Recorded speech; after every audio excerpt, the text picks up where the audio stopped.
I think with the exception of The Shark in Jaws and E.T., I've only made a couple of movies where I can put the silhouette of the leading character up on the screen, just a silhouette, and people immediately know where that came from.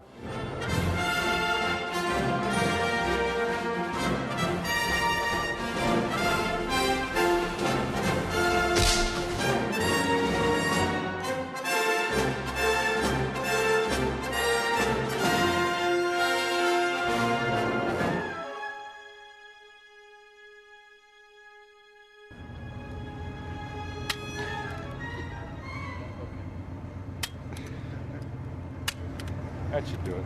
I've learned to do a lot of things, very physical things, and keep my hat on.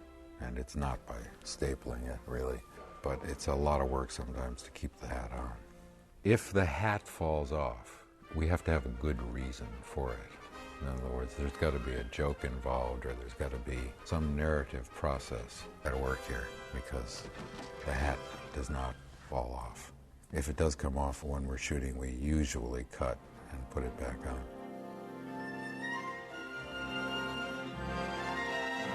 The basic thing was, with the iconic look of Indiana Jones, we really didn't change. There's no updating, really, except if you go back to Indiana 1 and 2 and 3, you're going to see nuanced differences in his look.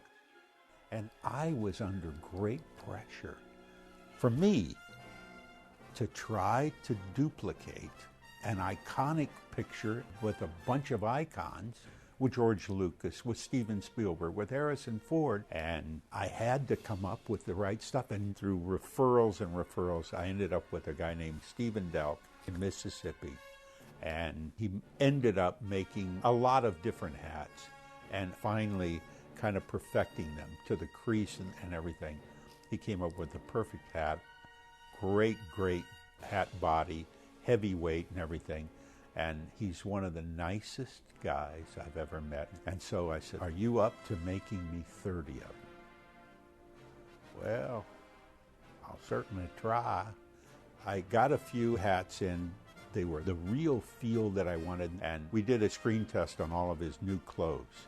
And the first thing Steven said when he saw the hat was, "Oh, great." He said, "I lost sleep over thinking you would be able to come up with the hat, and I'm thrilled to death with the way the hats came out, and everybody seems to be happy with them." And the jackets, I found a guy named Tony Novak, and he came up with the greatest jacket.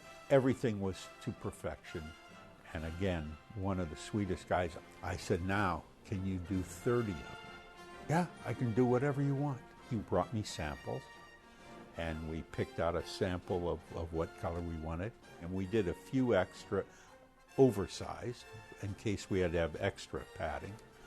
And he did a wonderful, wonderful job.